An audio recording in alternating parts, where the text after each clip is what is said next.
কাকরাইল মোড়ে দাঁড়িয়ে প্রায় ৮ বছর আগে শুনছিলাম এই গল্পটা। আমাকে কে প্রডিউস করবে, তাহলে আমরা একটু নিজেরা কম খরচে নির্মাণ করা যায় এরকম কিছু গল্প বাছাই করা যেতে পারে। আচ্ছা আচ্ছা একটা ভিজুয়াল মাথায় ছিল আমার। এই গল্পে তো বন্ধুত্ব আছে, বন্ধুত্বের পাগলামি আছে, যেটা কিনা আমি ফিল করি। একটা সময় গিয়ে বন্ধুত্বটা কি করে বিনষ্ট হয়ে যায় সেটাও দেখেছি। প্রথম চলচ্চিত্র বন্ধুত্বের গল্প তুলে নিয়ে এসেছেন।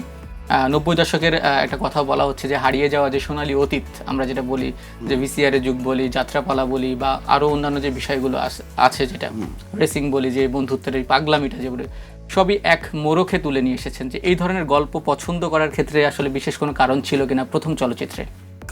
আচ্ছা, এই গল্প বাছাইয়ের বিষয়টা হলো যে সম্রাট ভাই, সম্রাট প্রামাণিক, যিনি কিনা এই সিনেমার গল্পকার, চিত্রনাট্যকার, ওনার সঙ্গে আমি কাকরাইল মোড়ে দাঁড়িয়ে প্রায় ৮ বছর আগে শুনছিলাম এই গল্পটা। 8 বছর আগের গল্প? 8 বছর আগে। তো উনি কোনো কারণে ওই সময় ভেবেছে এটা এরকম কিছু একটা হতে পারে। তখন তো আমি সহকারী পরিচালক, অ্যাসিস্ট্যান্ট ডিরেক্টর, কবে সিনেমা বানাবো না বানাবো এগুলো কোনো মাথায় ছিল না। তখন ভালো লাগা তৈরি হয়েছে। এরপরে যখন আমি একটা সার্টেন টাইম পার করার পর, নির্মাণের সঙ্গে যুক্ত থাকার পর, আমি মনে হলো যে আমার নিজে শুরু করা উচিত। সেই জায়গা থেকে আমার মনে হলো যে তাহলে আচ্ছা, আমাকে কে প্রডিউস করবে, কে প্রফেশনাল কোনো প্ল্যাটফর্ম প্রডিউস করবে, তাহলে আমরা একটু নিজেরা কম খরচে নির্মাণ করা যায় এরকম কিছু গল্প বাছাই করা যেতে পারে। তো সেই পয়েন্ট অফ ভিউ থেকে মনে হলো যে সম্রাট ভাই তো আমাকে এরকম একটা গল্প শোনাইছিল, আচ্ছা আচ্ছা একটা ভিজুয়াল মাথায় ছিল আমার। তো আমি ওনাকে একদিন ফোন দিলাম যে কোথায় আপনি? তো বললো যে বাসার দিকে, আয় এদিকে চা খাই। মূলত আসলে চায়ের দোকানে বসে আমি আবার বললাম যে ওই গল্পটা শোনাইছিলেন, তাহলে আরেকবার শোনান। তো ওই যে গল্পটা উনি শোনালেন, আর উনি তো এত দারুণভাবে গল্প বলেন, তো আমি পুরোটা দেখতে পাচ্ছিলাম ওই ইনের শর্ট 10 মিনিটে যে গল্পটা শুনছিলাম।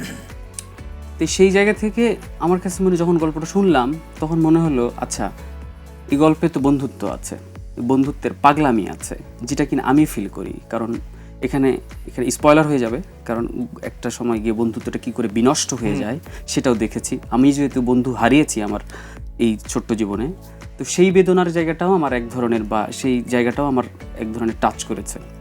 তো এখানে দেখলাম যে বন্ধুত্ব, প্রেম, ভালোবাসা, বিচারহীনতা, একই সঙ্গে একটা দারুণ গল্পের বুনন আছে। তাহলে আমার কাছে মনে হলো তাহলে নয় কেন।